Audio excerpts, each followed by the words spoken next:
Greetings family, peace, love and light. In this video we're going to be talking about basic biology. As you know, there's 11 vital systems in the body. We're going to be learning about 3 key systems, very important for everyone to understand how these systems work so you can optimize your health, your state of mind, your well-being. Before we get into the video, let me get my disclaimer out there. I am not a doctor nor a licensed physician. The sources are going to be listed in the bio so you can check them out, do your own research. You know, I always recommend everyone to go do your own homework.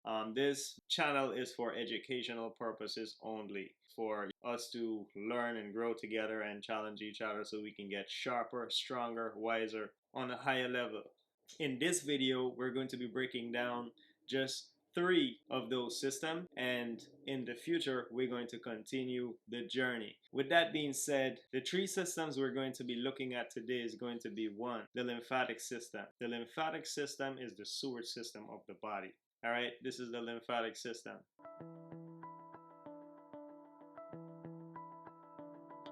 The lymphatic system is a multifunctional body system. Its roles include transportation of lymph and combating infection. The components of the lymphatic system include lymphatic vessels, lymph nodes, and lymphatic organs. Lymphatic vessels form an extensive network of thin-walled vessels that transport lymph around the body, eventually emptying it into the venous system. Lymphatic vessels contain numerous valves and have a beaded appearance, bulging between adjacent valves when filled with lymph. Lymph nodes are small masses of lymphatic tissues situated along the course of the superficial and deep lymphatic vessels. Their function is to filter lymph as it passes through the lymphatic system en route to the venous system. Lymphatic organs are structures that produce lymphocytes and include the spleen and the thymus gland. Lymphocytes are white blood cells which circulate in the bloodstream and lymphatic system and are concentrated in lymph nodes. 2, we have the central nervous system, or the nervous system. All right, this system is the command center or control center of your body, right? So this is going to control the way you feel, how you react, your experience, your state of mind, and all of this is registering information through chemistry. You want to be functioning with high vibrations all the time. So in order for you to have a high vibration, everything must be very electric, you see? The nervous system is the control center of the human body. It is highly sophisticated, enabling the body to perceive, interpret, and respond to changes in its environment, while also facilitating cognitive processes such as learning, memory, and language.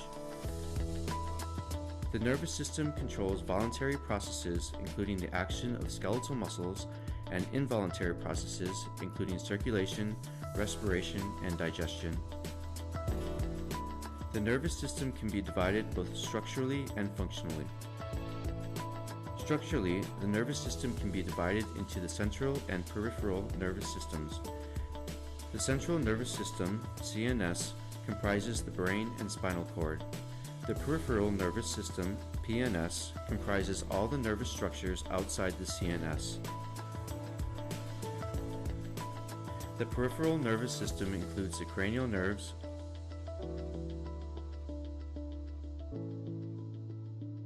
spinal nerves,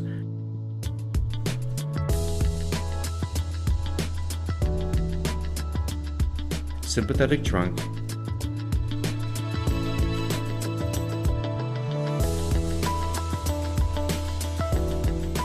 and splanchnic nerves.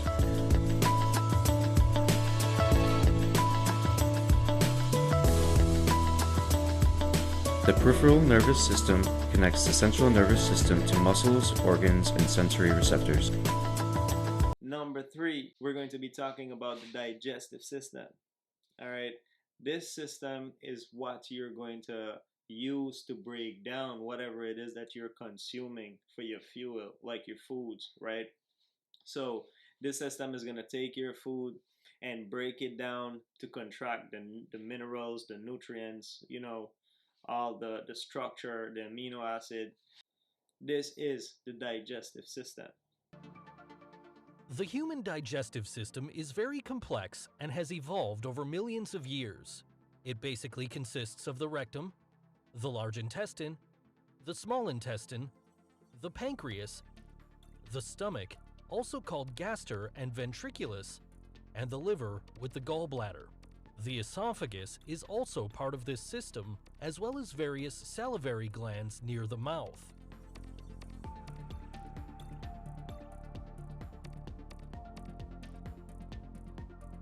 First, the food is broken up in the mouth by the teeth and then mixed with saliva with the help of the salivary glands. Saliva contains a digestive enzyme called amylase that already begins to digest carbohydrates in the mouth. It splits carbohydrates into smaller units.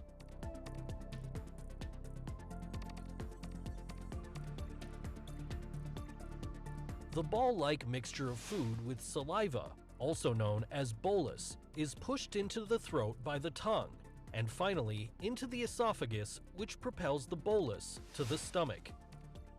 The esophageal lumen, that is, the opening inside the esophagus, is very flexible, which allows boluses of different sizes to be transported. The esophagus consists of several layers. These layers occur throughout the entire digestive tract. The two outer muscle layers are responsible for peristalsis. Through these two muscles, the bolus can be transported from the mouth to the stomach, even if the person is standing on his head.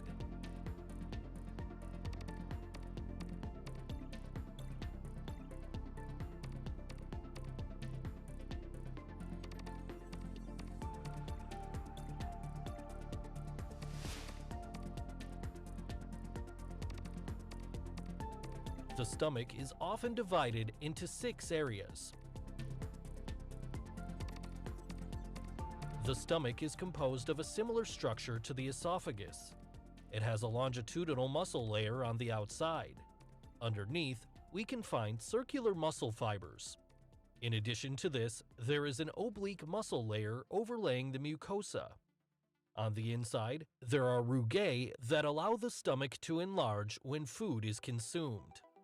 The stomach wall contains gastric glands. They produce mucus, which is able to protect the stomach wall from the secreted gastric acid. Gastric acid is produced by simply smelling or seeing food, but also spices, and the stretching of the stomach causes the secretion, that is, the release of gastric acid. About 1 to 2 liters of gastric juice are produced per day. Since the esophagus does not have a protective mucus layer like the stomach and esophagus are separated by a sphincter. It relaxes when a bolus is pushed from the esophagus into the stomach and then contracts to prevent acid and food from going back up. Gastric juice consists, among other things, of hydrochloric acid, the enzyme pepsin, the intrinsic factor, and lipase for the digestion of fat.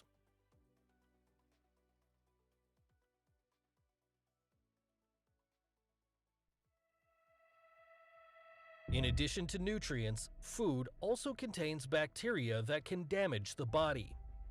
The components of hydrochloric acid are able to destroy harmful bacteria.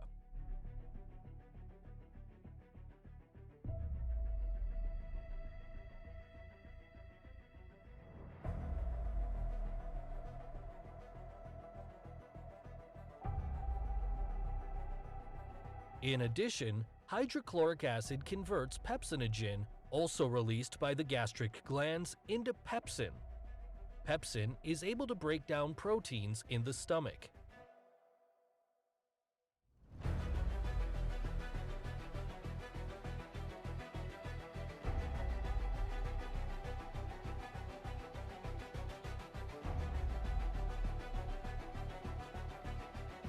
For a vitamin B12 absorption in the small intestine, the intrinsic factor is needed, which is produced by the gastric glands.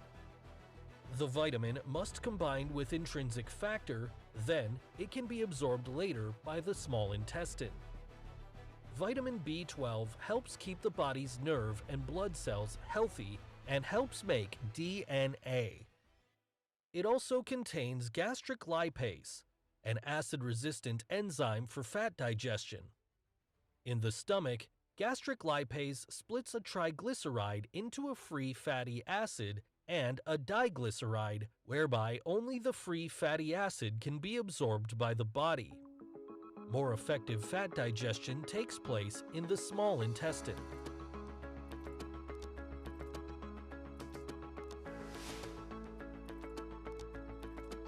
Through gastric juice and stomach movements, which take place approximately every 20 seconds, the individual boluses are mixed to a semi-fluid mass of partly digested food, the so-called chyme. The chyme cannot enter the duodenum at first because there is a sphincter at the stomach exit. The pyloric sphincter resembles the esophageal sphincter. The pyloric sphincter opens only a few millimeters, so that larger pieces remain inside the stomach. In the first section of the small intestine, the duodenum, bile, and pancreatic secretions are mixed with the chyme via the ampulla of Vater. Pancreatic juice contains numerous digestive proenzymes and enzymes. In order for these to do their job, a higher pH value than that in the stomach is necessary. For this reason, pancreatic juice contains sodium hydrogen carbonate. Hydrogen carbonate is able to neutralize the acid in the chyme and thus produce the optimum pH value of 7 or 8.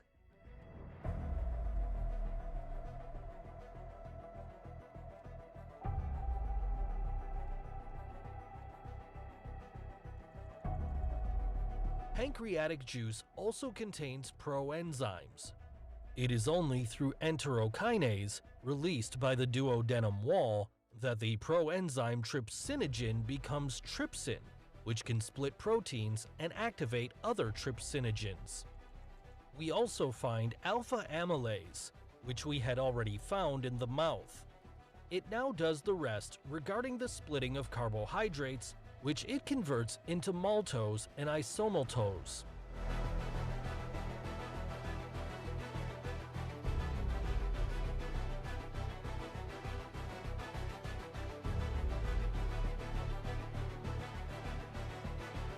Furthermore, pancreatic lipase is able to split triglycerides into two free fatty acids. The gastric lipase, as we have seen before, can produce only one free fatty acid. The pancreatic lipase can cleave triglycerides excellently because the bile breaks the fats down into tiny droplets. This is called emulsification. Numerous other enzymes are part of pancreatic juice, but these will not be explained in detail here.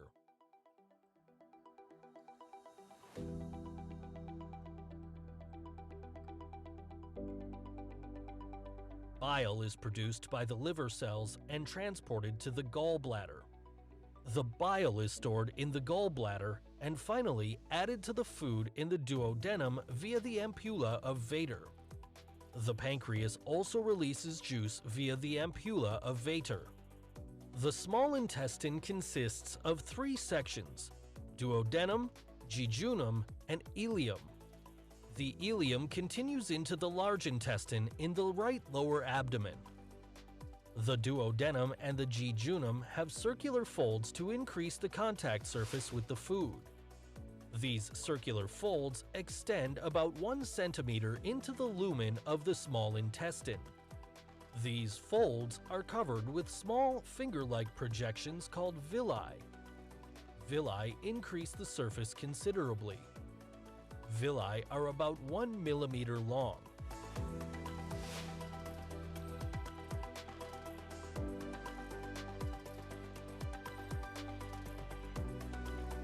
Each villus contains blood capillaries and a lymphatic capillary called lacteal, which we will see later.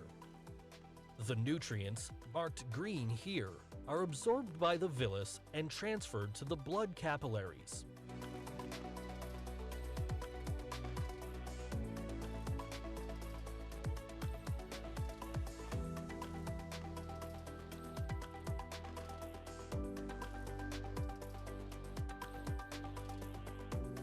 Some nutrients, such as glucose, do not require a carrier.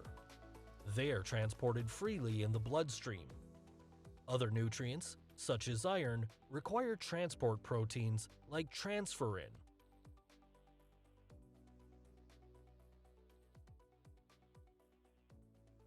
Fats are transported by chylomicrons, which are lipoproteins. The triglycerides to be transported are virtually enclosed in the lipoprotein.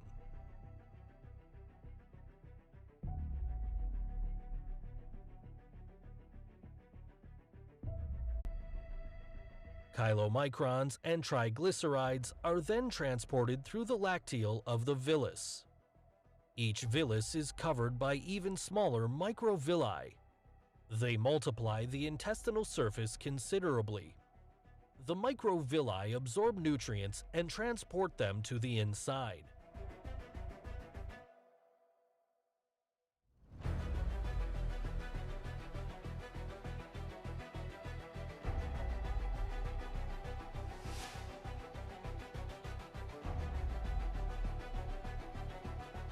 The last part of the small intestine is the ileum. It does not have, unlike the duodenum and jejunum, circular folds. The ileum absorbs electrolytes, such as calcium for building bones, hair, and teeth.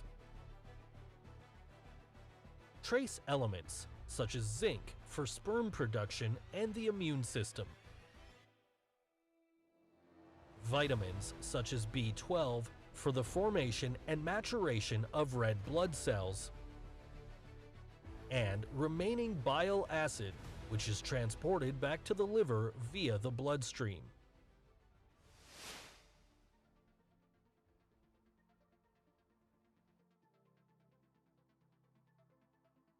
As with the esophagus, the food is transported by peristalsis. In contrast, segmentation contractions serve to mix the chyme, which is shown here in yellow and red, to make it easier to see the mixing process.